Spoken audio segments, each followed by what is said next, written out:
Now, of course, the new year is always seen as an opportunity to wipe the slate clean and start all over again, learn from past mistakes, get wiser, stronger. It's also a time of a lot of blessings, looking forward to the future, and many, many things. Now, Stephen Omojugbe is here with us this morning to discuss what should be our focus for this new year, 2018. Thank you so much for joining us. Yeah, thanks. And for making it on January 1st. I'm excited to be here. I know it's a bit of a sacrifice. Happy New Year to you, man. Yeah, happy New Year, sir. I love this jacket. Thank you. It's fantastic. Now, January 1st. Yes. Lots of people, you know, lots of blessings, lots of WhatsApp messages telling you it's going to be a special year and all of that. A lot of times, most people, after hearing all of that, all the celebrations, going to church or going to the mosque, everything, you don't sit down and you just wait for something to happen. Yes. What should be my focus in 2019? Fantastic question. So let me start with a quote. And the quote is this: the more things change, the more we need to hold on to the things that do not change. All right, so it's a new year, but it's an old world. All right? Yeah. It's a new year, but the price of success has not changed. Wow. So the things to focus on are still those timeless principles that are important for financial success, for marital success, for success in love, for success in your health. So while people are getting caught up in all the euphoria of the new year, which is fantastic, by the way. I mean, we should be thankful that we are alive and stuff like that. But you cannot afford to get caught up in all that and not understand that the things that will create a better life for you, they've never changed. They haven't changed. Now, you're taking us into the classroom this morning. So talking about these timeless principles, it's almost like always going back to the basics. Yes. Beginning again, which is, you know, in the classroom now, you're going to tell us exactly. what it is. It's always about going back to the basics. So I want to share with our audience today what I call the equation of life. Right. On the right-hand side of that equation are the results people want, okay? Marital success, financial success, whatever outcomes you have in your life. But this is what people focus on, the things I want to have this year. Exactly. That's what they're praying about. That's what they're excited about. But really what they should focus on is the left-hand side of the equation.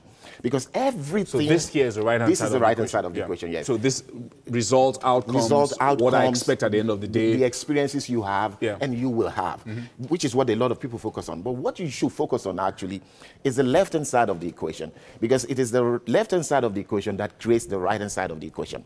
And now this is very simple. It's not rocket science at all.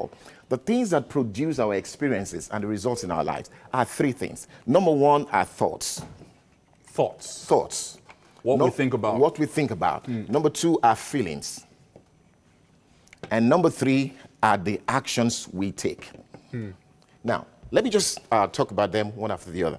Thoughts. When I say thoughts, I don't mean some fleeting ideas that just pass through your mind. I mean the assumptions you bring to the world, the assumptions you bring to the love life, the assumptions you bring to your financial life. So say, for example, you're trying to open that door. And you come to that door with the assumption that the door opens outward, so that you need to push it. But then you're wrong because the door opens inwards and you need to pull it. Right. So you can come to the door and you can pray and shout and be screaming and be pushing and motivate yourself. But because you have the wrong thoughts, you bring the wrong idea, the wrong philosophy to that door. And the door never opens. The door will never open. And you're going to be there, you're going to be frustrated, you're going to call a pity party, and then you get motivated, and then you do it again, and you get the same old results. Because until you change that assumption, until you change that thought, you cannot get a different outcome. So this is a mindset thing. It's a mindset thing. And what people should be thinking about this early in the year, first of all, look at your results. And ask yourself, what kind of thinking produced these results for me? And then look at the results you want and ask yourself, what do I need to change in my thoughts? What do I need to change in my assumptions? Because there's a way things work, like I gave the example of the door. There's a way that door works. There's a way marriage works. There's a way finances work. There's a way health works. And you have to work it the way it's designed to work if you're going to get the results. I like that. So the next thing is feelings. Yeah. Now, I use the word feelings roughly because it's definitely more than just some fleeting emotions. What I mean by feelings is, are you confident? Are you happy? Do you have a sense of power and faith? Because the thoughts you have are not going to produce anything for you if they're not energized by your feelings. All right, so if you, for example, you come to the door. Let's use the same example. You come to the door. You come with the right thought. but you're feeling lethargic about life, which is where a lot of people live.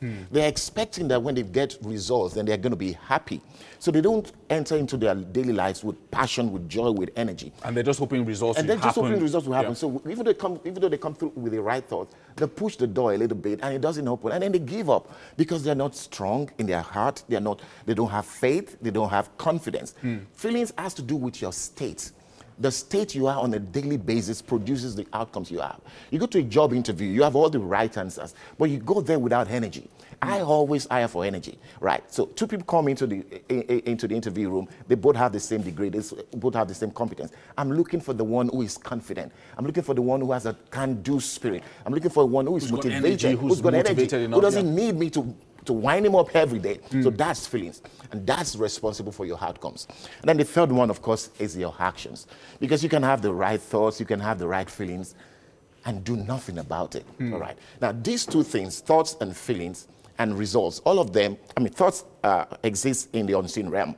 Results exist in the seen realm. The bridge between the unseen realm and the seen realm is actions. So it doesn't matter what vision you have. It doesn't matter what ideas you have. It doesn't matter what state you're in. You're highly motivated. Are you doing anything? Are you doing anything? Right. So there's a saying that the road to hell is paved with right intentions. Lots of people, year after year, they set goals. This year, I'm going to do this. I'm going to get a degree. I'm going to get a second degree. But never do anything about it. And until you act, and until you act strategically, until you take massive actions, when you burn your bridges and you commit, this is where you talk about commitment. This is where you talk about perseverance. This is where you talk about a spirit where you go into it fully committed, and that's what changes our results. So people should not focus on the results they want. Results will take care of themselves. People should not focus on whether they want to get married this year or they want to buy cars. They need to start asking themselves, what having thoughts the right do I need thoughts to sustain? Coming with the How right can I motivation? come in the right state every single day of my life? Wake up full of joy, full of happiness, excited about life, grateful for the things you have, because that's what creates massive actions that changes the results. Wow. Wow. I wanted to continue this conversation, but it's absolutely amazing. This is what I needed to hear on the first day of the year. I know a lot of people watching us right now are saying to themselves, wow, I'm going to change my thoughts. Yeah. I'm going to, get motivated in my feelings and then, put my thoughts and everything into action. Yeah. And then the outcomes will come. Wow. Thank you so much, Stephen. Always a pleasure to be here. Happy New Year again, once again. And hopefully we're going to be talking more and more about these. Absolutely. I'm excited about it. Wow. I'm excited about 2019 as well. Use the hashtag WakeUpNigeria. Talk to us. What are you up to? And what are your thoughts and your feelings this morning? And what actions are you going to be taking?